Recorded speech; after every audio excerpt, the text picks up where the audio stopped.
దేవునికి స్తోత్రం. ప్రియమైన వారలారా, రక్షకుడును ప్రభు అయిన యేసుక్రీస్తు వారి నామంలో మీకు శుభములు వందనాలు తెలియజేస్తూ ఉన్నాం. దేవుడు మిమ్మలను, మీ బిడ్డలను, మీ కుటుంబములను దీవించి ఆశీర్వదించునుగాక. ఆమేన్. God bless you. దేవునికి స్తోత్రం. హల్లెలూయా. ప్రియమైన దేవుని పిల్లలారా, ఇంత చిన్న అగ్ని అడివంతా దేశమంతా తగలబెట్టేసిద్దండి. అట్లాగే చిన్న నాలుక మన అవయవాల్లో చిన్నది.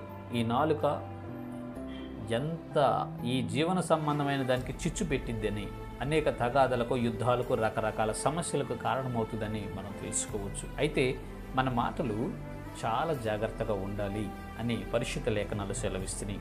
నీతి గల మాటలుగా మనం పలకాలని, సత్యవాద ప్రియులు నీతి కలిగినటువంటి మాటలు మాట్లాడుతారు అని పరిశుద్ధ లేఖనాల్లో భక్తుడు ఈ రీతిగా రాస్తూ ఉన్నాడు. చూద్దాము లేఖన భాగము. సామెతల గ్రంథము 12వ అధ్యాయము 17వ వచనములో ఈ రీతిగా రాయబడి ఉంటూ ఉన్నది. సత్యవాద ప్రియుడు నీతి గల మాటలు పలుకును.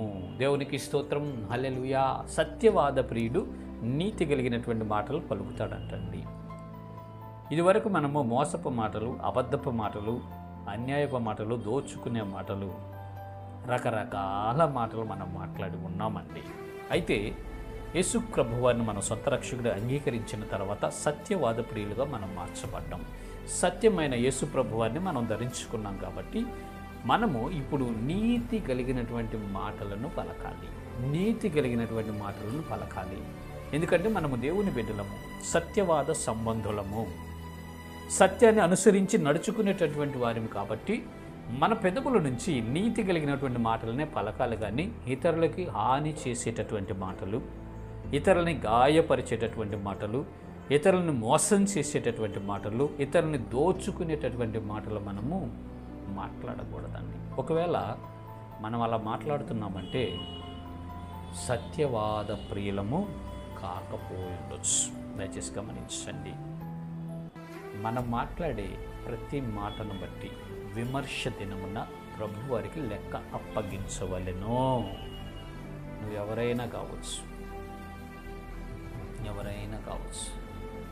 మనుషుడివే కదా.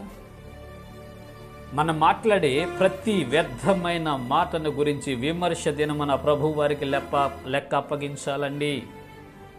నీతి కలిగిన మాటలు నువ్వు పలికితే నీకు బహుమానం కలుగుతుంది. సత్యవాద సంబంధుడిగా నువ్వు మార్చబడి ఉన్నావు. సత్యవాద సంబంధులు నీతి కలిగిన మాటలే పలుకుతారండి. అట్లా కాక నువ్వు వ్యర్థమైన మాటలు, స్వార్థంతో కూడిన మాటలు, ధనాపేక్షతో కూడిన మాటలు, ఇతరులను హింసించి పతనమైపోవాలని నువ్వు మాటలు మాట్లాడుతున్నావు అంటే నీవు సత్యవాద ప్రియుడవు కాకిపోయి ఉండవచ్చు. సత్యవాద ప్రియుడు నీతి గల మాటలే పలుకుతారు. నువ్వు సత్యవాద ప్రియుడు కాదు కాబట్టే ఆ మాటలు పలుకుతున్నావేమో ఒకసారి పరిశీలన చేసుకో. సహోదరి, సహోదరుడా, ఓ విశ్వాసి, ఓ విశ్వాసుడా, దయచేసి గమనించండి. నీతి కలిగినటువంటి మాటలే మన పెదాల నుంచి పలకాలి.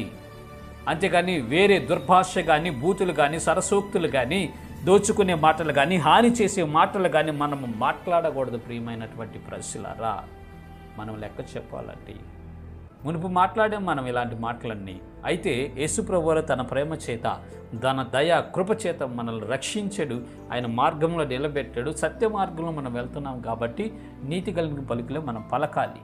ప్రార్థన చేసుకోవాలి దేవుడికి. మనం పడితే మాట్లాడి ఎలా పడితే అలా ప్రవర్తిస్తే ఇప్పుడు బాగానే ఉంటుంది. చనిపోయిన తర్వాత మాత్రం ఖచ్చితంగా శిక్ష పడుతుందండి. దెబ్బలు పడతాయి. నీకు దెబ్బలు పడతాయండి. నేను రక్షించబడ్డానులే, దేవుని బిడ్డనయ్యాను, ఆయన పని చేస్తానులే, నన్నేమనడని నువ్వు అనుకుంటున్నావేమో సహోదరుడి, సహోదరుడా, ఓ దైవజనుడా, దైవజనురాలా, నష్టం కలిగింది. దెబ్బలు పడతాయి.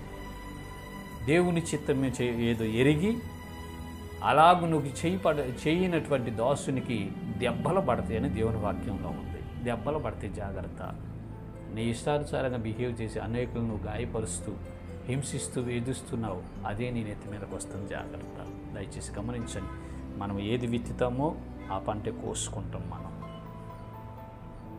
కాబట్టి నీతి కలిగినటువంటి మాటలు మనం పలకాలి. నీతి కలిగినటువంటి మాటలు మనం పలకాలి.